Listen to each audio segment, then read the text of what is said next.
નમસ્કાર મિત્રો સ્વાગત છે તમારું અમારી યુટ્યુબ ચેનલમાં। આજની વિડીયોમાં વાત થશે આજે તારીખ 28 ડિસેમ્બરથી લઈને 11 જાન્યુઆરી સુધી ગુજરાતમાં કેવું રહેશે હવામાન, શું છે વરસાદની પરિસ્થિતિ, શું છે ઠંડીનો માહોલ, ઉત્તર ભારતમાં કેવું રહેશે વાતાવરણ, ત્યારે મધ્ય ભારત અને દક્ષિણ ભારતમાં શું છે વરસાદની પરિસ્થિતિ, તમામ પ્રકારની માહિતી એક વિડીયોમાં તમને આપી દઈશું। મિત્રો વાત કરીએ તો ઠંડી અને વરસાદની અગત્યની આગાહી।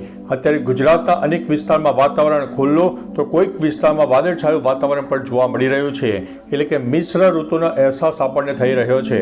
મહત્વનું છે તો ઉત્તર ભારતમાં એક પછી એક વેસ્ટર્ન ડિસ્ટર્બન્સ સક્રિય થવાને કારણે ઉત્તર ભારતના અનેક રાજ્યોમાં બરફવર્ષા અને વરસાદ પણ થઈ રહ્યો છે, જેના બર્ફીલા પવનોની અસર ગુજરાત અને રાજસ્થાનને જોવા મળી રહી છે। અત્યારે ગુજરાતના અનેક ભાગમાં ન્યૂનતમ તાપમાન 14 ડિગ્રી કરતાં નીચે નોંધાયું છે, તો કોઈ વિસ્તારમાં 10 ડિગ્રી કરતાં પણ નીચે જોવા મળી રહ્યું છે।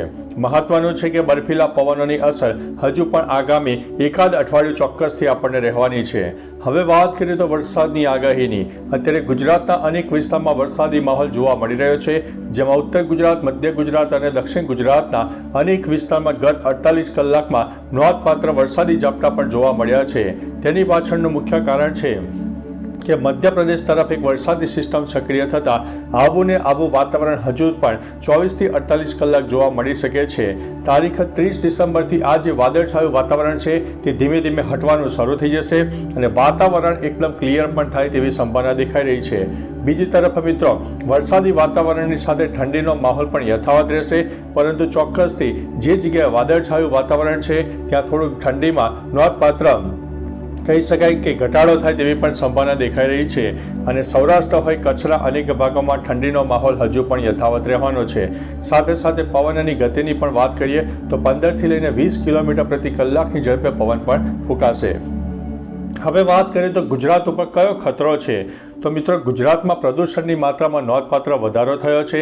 સાથે સાથે કહી શકાય કે ભેજવાળું વાતાવરણ, લો ક્લાઉડ ફોર્મેશન અને બર્ફીલા પવનો સાથે ઠંડક પણ જોવા મળી રહી છે અને સાથે સાથે પ્રદૂષણની માત્રામાં પણ નોંધપાત્ર વધારો થયો છે।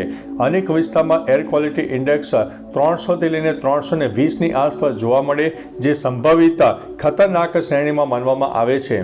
એટલે આપણને હવામાં ઝેરી ગેસ પણ જોવા મળે, એટલે શ્વાસ લેવામાં તકલીફ પડે અને સ્વાસ્થ્ય સંબંધિત આપણને તકલીફો પણ થઈ શકે છે। એટલે મિત્રો થોડા સાવચેત રહેજો, એલર્ટ રહેજો। બીજી તરફ ગુજરાતમાં ધુમ્મસનું પ્રમાણ પણ વધારે રહેશે, ઝીરો વિઝિબિલિટી થઈ જશે।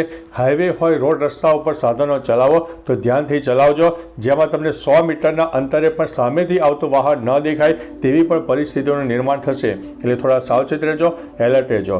બાકી મિત્રો ઉત્તર ભારત હોય, મધ્ય ભારત સહિત કહી શકાય કે ગુજરાતના પૂર્વ તરફના ખાસ કરીને વિસ્તારો છે તેમાં વરસાદની શક્યતા આગામી 24 થી 48 કલાક હજુ પણ રહેલી છે।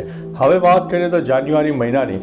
જાન્યુઆરીનો પ્રથમ સપ્તાહ એક ઠંડીવાળો માહોલ રહેશે, પરંતુ 7થી લઈને 11 અથવા તો 12 જાન્યુઆરી સુધીમાં ગુજરાતમાં ફરીથી વાતાવરણમાં પલટો આવે તેવી શક્યતા છે, કારણ કે મધ્યપ્રદેશ તરફ ફરીથી એક સિસ્ટમ સક્રિય થાય, રાજસ્થાન તરફ પણ એક સિસ્ટમ સક્રિય થાય તેવી સંભાવના હાલ દેખાઈ રહી છે।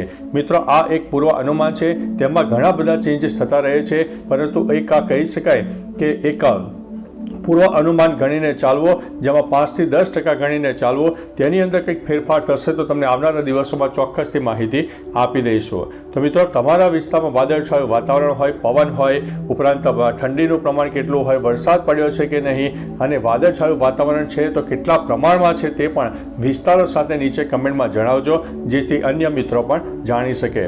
તો ચાલો મિત્રો ફરીથી હવામાનની લેટેસ્ટ માહિતી લઈને મળતા રહીશું, ત્યાં સુધી અમને રજા આપશો। નમસ્તે।